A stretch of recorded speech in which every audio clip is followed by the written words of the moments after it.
Paris. Bystanders are less likely to give life-saving CPR to women having a cardiac arrest in public than men, leading to more women dying from the common health emergency, researchers said on Monday, September 18.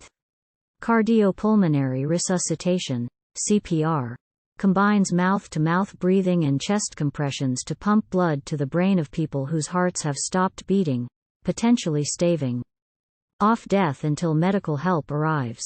In research to be presented at a medical conference in Spain this week, but which has not yet been peer-reviewed, a team of Canadian doctors sought to understand how bystanders administer the procedure differently to men and women.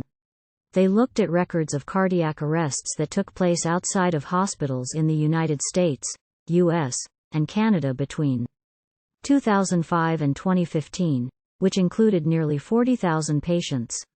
Overall, 54% of the patients received CPR from a bystander, the research said.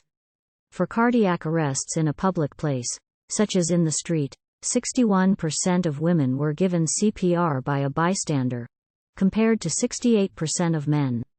Dr. Alexis Cournoyer, an emergency physician at the Hôpital du Sacré-Cœur de Montréal who conducted the research, told AFP that this gap increases women's mortality following a cardiac arrest. That's for sure. Cardiac arrests are a leading cause of death, with more than 350,000 occurring in the U.S. alone every year, according to the American Heart Association. Only around 10% of people who have a sudden cardiac arrest outside of a hospital survive, research has shown.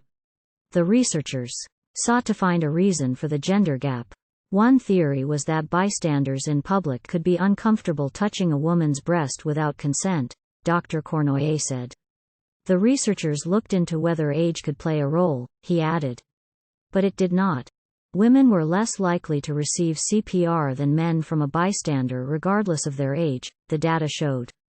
Dr. Cournoyer said another possibility was a barrier of recognition for women having a cardiac arrest, which is often represented as something that happens only to men.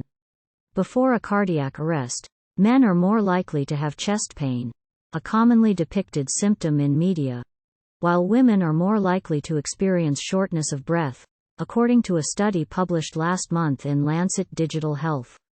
Dr. Cournoyer said further research was required to shed light on the gap between men and women, in particular involving data on the gender of those performing CPR. The research, which the team plans to publish in a peer-reviewed journal, will be presented at the European Emergency Medicine Congress 2023 in Barcelona. AFP